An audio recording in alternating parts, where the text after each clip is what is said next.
Você ouve Bandeirantes Acontece.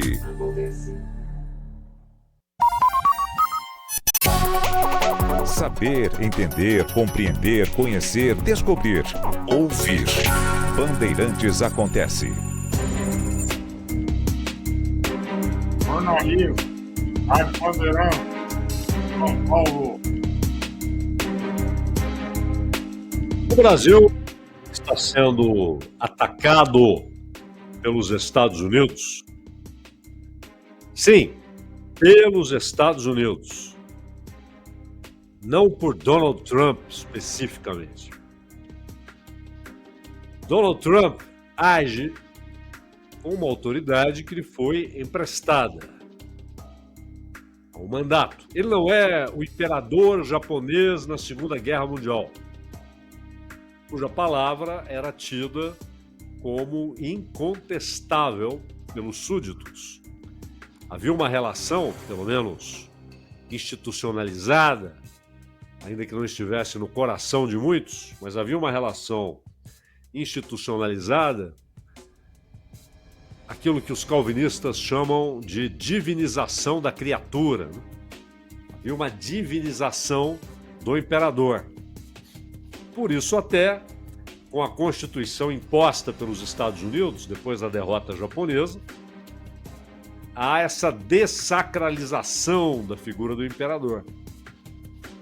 E ele é mantido, pela importância que tem no imaginário japonês, mas sem governar de fato. Ele nem se mete em política. Passou a ter um papel muito parecido com os monarcas britânicos, né? Não se metem em política, principalmente da Elizabeth, desde a Elizabeth. Antes já havia esse processo, mas alguns se envolviam diretamente em política. Com a Elizabeth, esse distanciamento é estabelecido de maneira, parece, definitiva. E assim se fez no Japão. Mas antes disso, se ele dissessem ataquem, não havia discussão. Se ele dissesse morram, não havia discussão. Tomem, não havia discussão. Invadam, reprimam, matem, não era discutível. O Trump não tem essa autoridade. Ele tem uma autoridade que lhe foi emprestada durante o período do mandato. Mas Trump, e já dissemos isso aqui, vale repetir, Trump não é uma excrescência, uma exceção.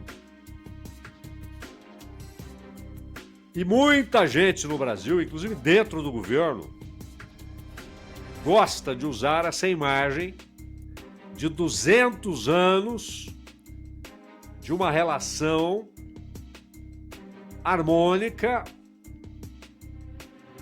respeitosa, amigável.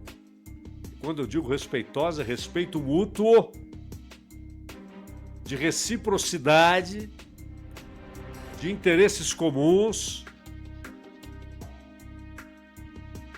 Parece que é isso. E de repente aparece um maluco e rompe essa história bela e passa a atacar o Brasil. Não é isso.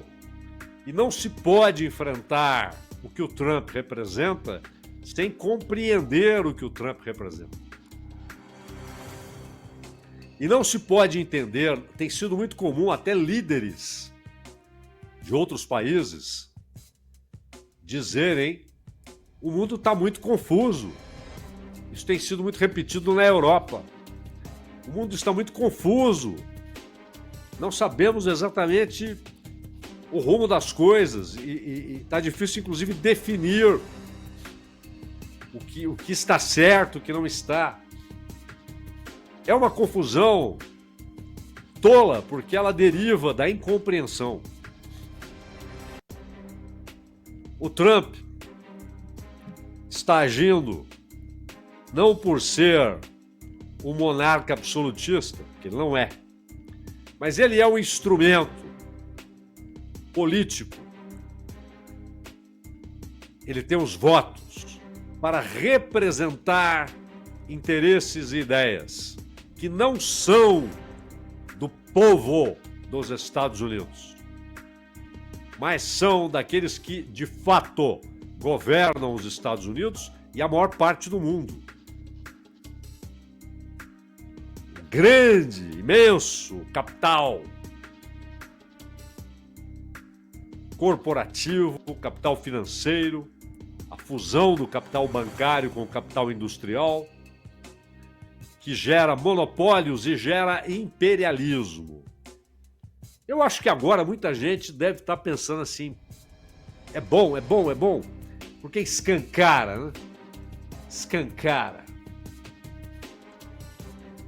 O Trump é aquele que escancara o que já havia.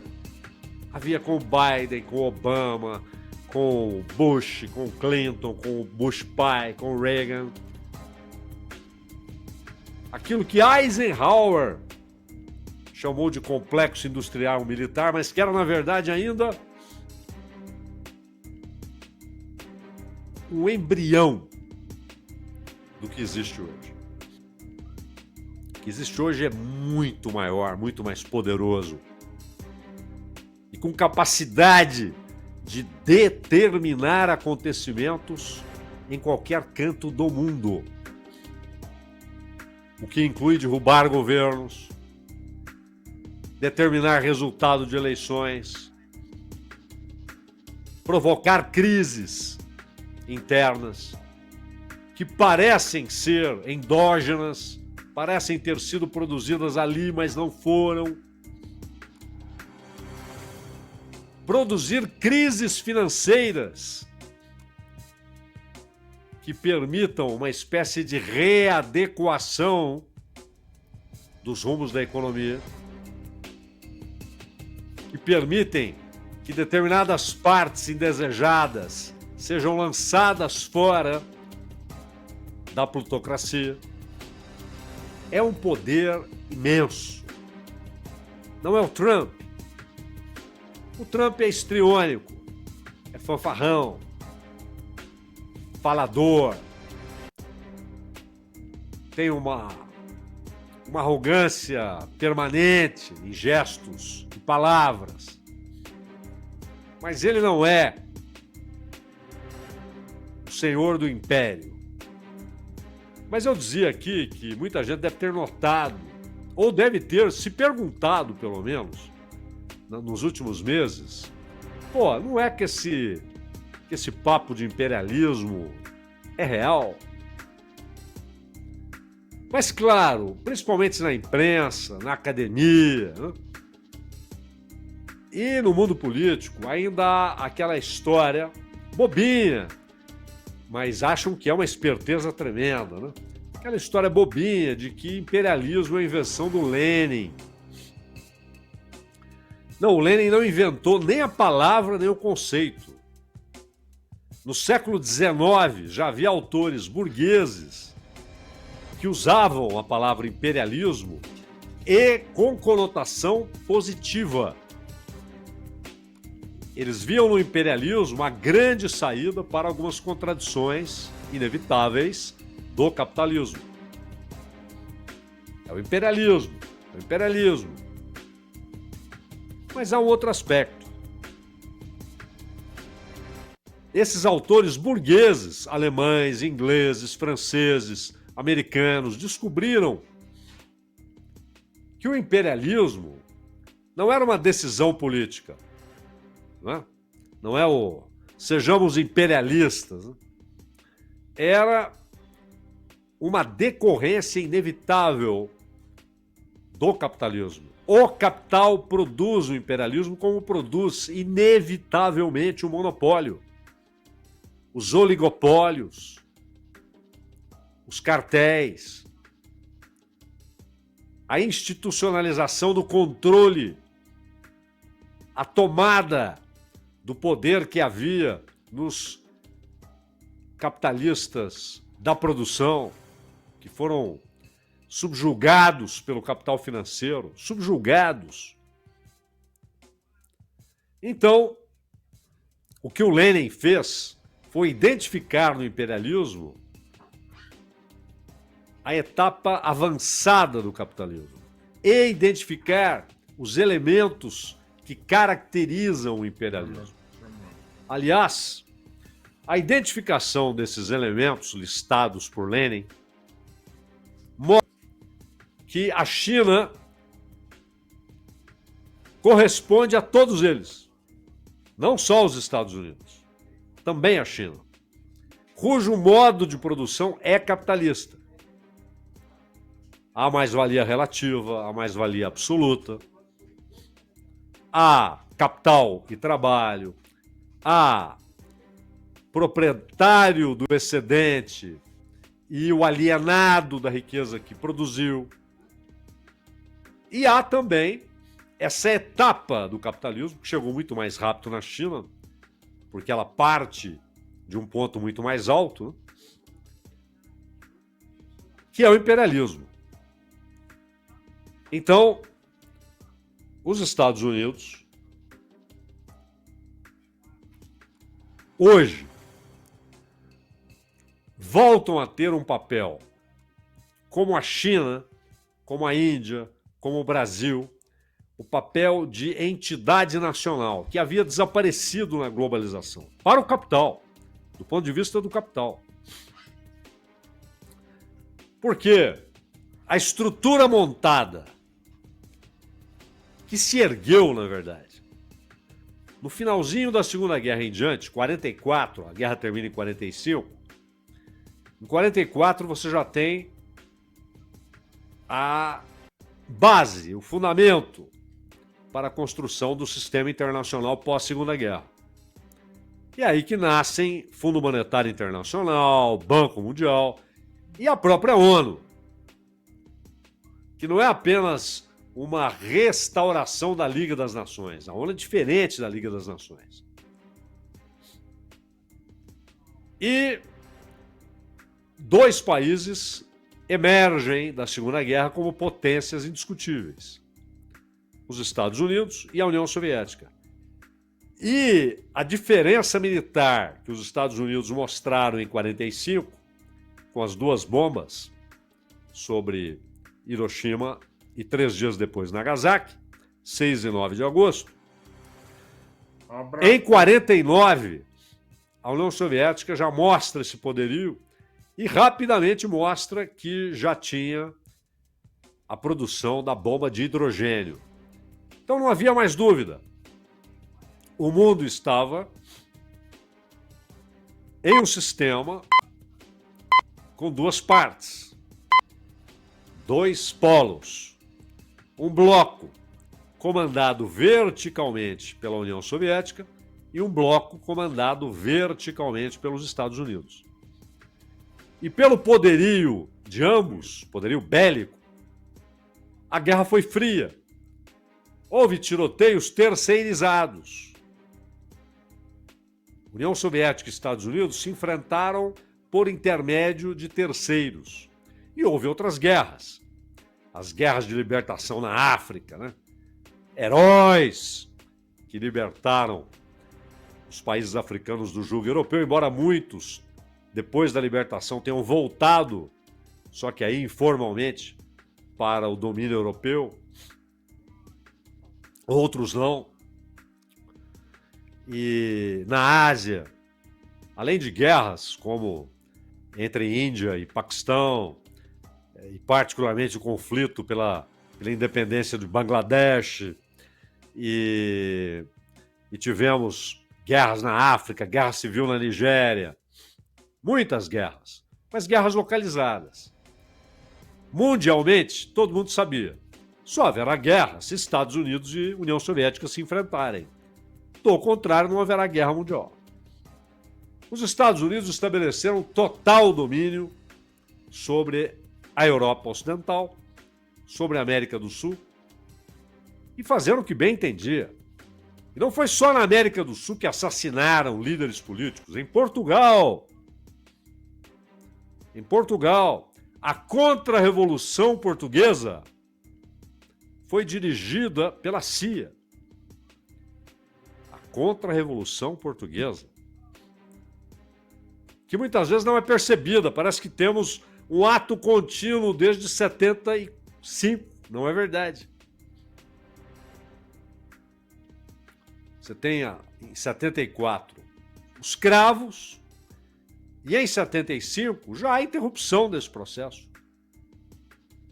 E tudo que se viu de lá para cá foi o estabelecimento da contra-revolução.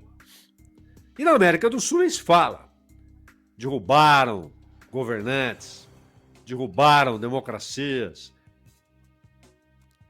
instalaram ditaduras, deram apoio político, diplomático, econômico, financeiro, militar a assassinos sanguinários, a sequestradores de bebês, a torturadores. E a isso chamaram de quê? Mundo livre. Até hoje. Até hoje, agora, nessa crise, você vê no Congresso, alguém se levanta e diz: o Brasil está indo contra o mundo livre. Mundo livre? E chamaram de mundo livre. Aliás, a grande democracia está para mandar o FBI caçar deputados estaduais do Texas que saíram do estado para não terem de aprovar uma reconfiguração na distribuição do eleitorado. E o Trump está ameaçando mandar a Polícia Federal prender deputados estaduais. Nem tem a ver com o governo federal. E houve ameaças de ações terroristas contra esses deputados que foram para o hotel. Tiveram que sair do hotel porque havia ameaça de bomba. As universidades atacadas, porque ali ainda havia algum espaço de liberdade para contestar Netanyahu, que aliás agora está dizendo que quer tomar Gaza inteira. Pô, que novidade! Há quanto tempo todos nós conversamos sobre isso aqui, não é? O que está em jogo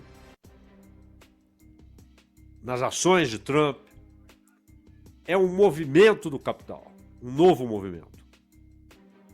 E que tem como realidade dada, embora não assumida, duas economias capitalistas, de modo de produção capitalista.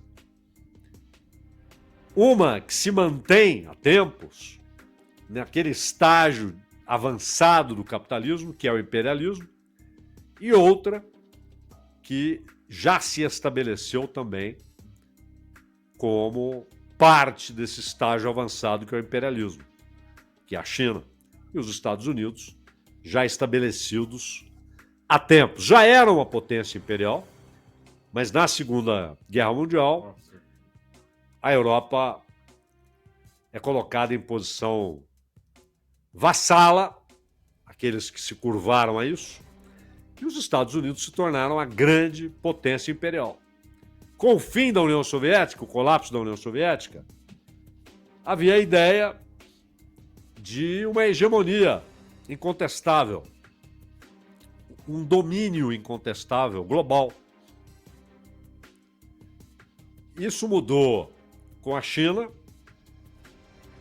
E interessante que quando fez acordos com a China, o Nixon chegou a alertar que isso iria acontecer. Que ali estava nascendo o grande rival dos Estados Unidos. Interessante. E o Brzezinski, que até hoje é um dos teóricos mais lidos pelo establishment militar e político nos Estados Unidos, pelos pensadores da doutrina, e que foi também assessor de Jimmy Carter, ele defendia o olhar total para a Rússia e uma ideia que essa geração de Trump, de Biden, mas também os mais novos, como Obama, Bush filho, Bill Clinton, também eles foram atingidos por essa doutrina de ter a Rússia ali no seu imaginário. Lembra daquela coisa que havia na Guerra Fria? Os russos estão chegando. Isso era dito nos Estados Unidos. Houve até filmes de comédia, né, que tratavam disso. Os russos estão chegando. E isso formou gerações. O inimigo é a Rússia, o inimigo é a Rússia. E uma ideia do establishment de tentar, de algum modo, dividir o maior país do mundo em tamanho, né, a Rússia, em diversas repúblicas inofensivas e ricas, muitas delas ricas em minerais, em petróleo, em terras. Então, hoje a realidade é outra. A decadência, mas vertiginosa, velocíssima, que ocorreu com Yeltsin, ela foi desfeita por Putin. E a China tornou-se muito mais do que a fábrica do mundo, como estava determinado na globalização, na divisão internacional do trabalho. A China será a nossa fábrica. Pro capital, não interessa se o operário americano ficou sem emprego, se o operário francês ficou sem emprego. Pensam lá os grandes capitalistas que vendam limão na praia. O que nos interessa é produzir onde o custo será menor e com o controle do mercado global. A China será a nossa fábrica. Só que a China tornou-se a fábrica do mundo, mas não propriedade desse grande capital. Ela formou o seu próprio grande capital. Por isso, há uma relação muito grande do capital chinês privado com o Estado. Há subsídios, energia barata. Nenhum país investe mais em energia, mas nem próximo, nem pertinho, assim. Nada. Nada. Nenhum país chega perto do investimento chinês em infraestrutura. Nada. Nada que se pareça. E os Estados Unidos perceberam isso. Nós não conseguiremos competir. A globalização está agora nas mãos da China. Por isso, Xi Jinping... Quem já viu Xi Jinping defender a internacionalização da revolução? Nunca. E jamais o fará. O que ele defende é a globalização. Multilateralismo. Porque esse é um jogo que está sob controle e domínio da China. E esse é um movimento, esses choques entre capitalistas, também inevitável como monopólio e como imperialismo. Vejam a nota em que Trump fala sobre as sanções à Índia. Ele fala que os produtos farmacêuticos indianos, a Índia é muito avançada em produção de fármacos, né? A produção de produtos farmacêuticos indianos estará sujeita, quando exportada para os Estados Unidos, a tarifas crescentes. E ele disse que em 1 ano e meio, 2 anos, pode chegar a 250%. Convenhamos, 250, 150, 100, inviabiliza a exportação. E aí o que ele diz? Ele não esconde, ele escancara, ele diz: queremos que produzam esses remédios aqui nos Estados Unidos. Que saiam da Índia. Ele não diz: vamos produzir também, porque não há mercado. Isso é um controle, o capital não permite. O movimento corporativo e de monopólio é inevitável. Não se pode ferir esse princípio do capitalismo. A ideia não é: nós também produziremos. A ideia é: saiam daí, saiam da Índia, venham produzir aqui. Caso contrário, vocês não vendem aqui. Porque as tarifas inviabilizarão as exportações para os Estados Unidos. E vocês querem viver? Precisam do nosso mercado? Então venham produzir aqui. E aí ele vem com o canto da sereia. Menos impostos, juros baixos, ganharão outros mercados, colocarão na mercadoria feito nos Estados Unidos, o que é um potencializador para vender mercadorias, né?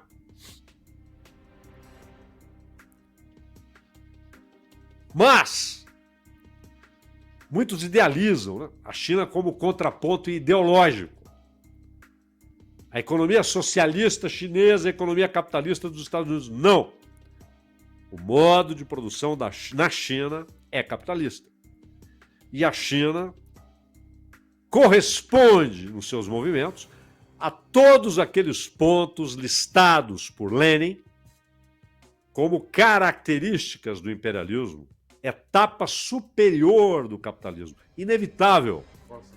Não é Trump que decide, não era Bush, não era Clinton, não era Eisenhower, não era Roosevelt. O imperialismo não é uma decisão política, ele é um movimento econômico do capitalismo. Inevitável, um movimento que ele tem de fazer para buscar seu objetivo permanente, que é a acumulação de capital. E isso exige, inclusive, conquista de novos mercados, trabalhadores mais baratos, matéria-prima farta e barata. Ou o Brasil compreende esse jogo, ou vai continuar dizendo era uma relação paradisíaca e de repente apareceu o Trump. Antes do Trump, eles nunca deram um golpe de Estado aqui, nunca mandaram instrutores de tortura para cá, nunca mataram revolucionários africanos, asiáticos, latino-americanos e até europeus. Nunca derrubaram governos no Brasil. Era uma relação paradisíaca. E aí aparece o Trump, esse louco, e rompe. Isso não é verdade. Se partirem dessa premissa, não conseguirão enfrentar o que está acontecendo. Ah, mas tem o aspecto pessoal, político? Tem, sempre tem. A relação pessoal. Gosto daquela, não gosto daquela outra. Mas isso também obedece a um novo movimento. Degradação total dos direitos do trabalhador. Sujeição completa do capital nacional. E alguém no poder, ou grupos no poder, e no poder executivo e no poder legislativo, que ajam como sátrapas, como representantes do império, facilitando a dominação econômica, meu caro Ronald Gimenez.